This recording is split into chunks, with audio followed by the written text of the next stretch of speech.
Guys, welcome back to my channel, Try 5 Guy, and this is my brother's 1957 Chevy. So here it is, just a quick rundown on it. My brother bought it from a local guy here in Maine, $1,850 about 3 years ago. You know, factory 283 car, but someone put a 350 in it. A bit here, sorry guys, but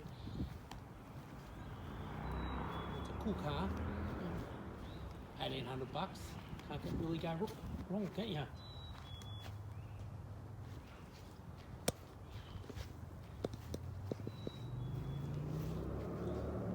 So it's a pretty sunny day. It's making it hard to see, but I started this floor, 3 years ago. It's my brother's car, like I said in the video, but it's been here for 3 years. And so these floor pans are the floor pans if your braces underneath are still in good condition. Now what I'll do is I will pull out this side here because you can buy them in two halves, and I'll show you they go all the way up to here, right up to the back of the trunk floor. Actually goes under all this bracing under here, and this is where the cutoff line is for the long rear brace. And what I do if I'm doing floors where the back section is still good, which they mostly are. There's a little bit of rot there. I don't know what happened there, but it was just rusty there. You can make the join right over on top of the brace, like on one of the flanges, so you can't see it. If you look underneath, it looks like it hasn't been done. But like I said, I'll show you the full floor on the ground.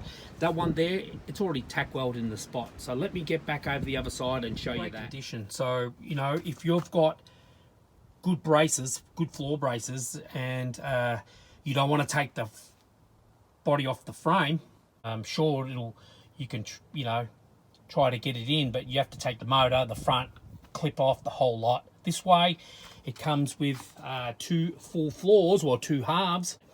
Cheaper alternative as well, and it gives you a good chance to put primer. So there you go guys, just a good look. Like I said, coming up good. So here's the floor braces. This is called the long middle, or the long middle brace. It goes from one side all the way to the other side, and then you got this like shorter brace. Now this is where this side of the seat attaches to.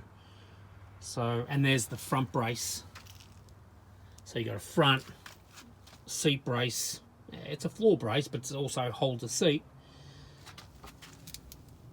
This brace here, which is for the seat, and then you got this brace here, which is the long brace. Now here's the rear floor brace. It's long, it goes from one side to the other side as well. These are prone to rust right here, and here's the rust repair section.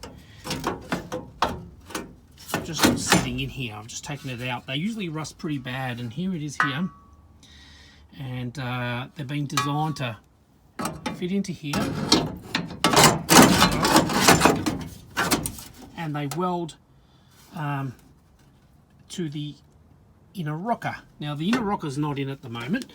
I've got to get that yet. It's at my brother's actually, but you have to have the inner rocker in before you can put the floor brace, floor brace repair section.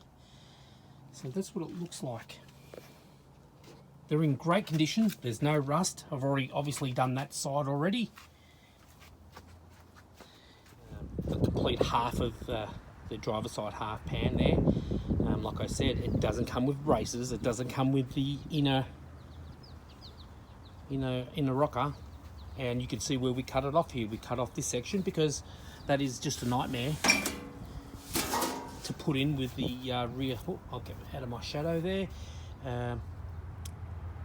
Yeah, so we cut it off and we go right along that rear brace.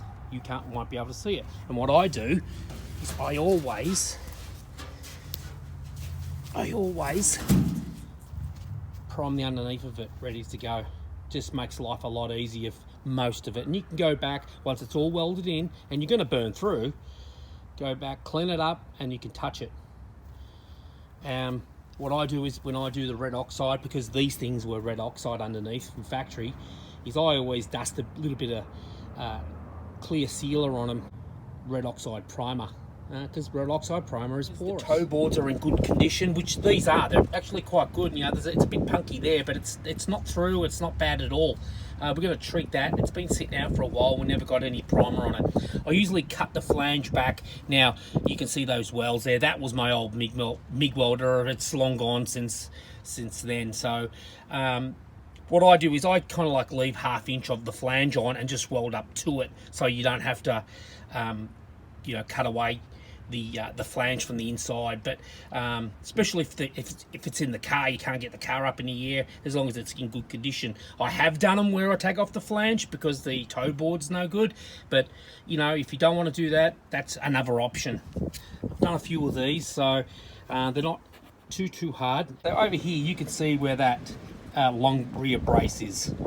Now that's where I choose to join them, so when you look underneath you can't see where they're joined. So these are the floors that don't have the braces that come with them. They're like half the price, as long as your braces are in good condition, or you know, you have to replace 1 or 2 of them.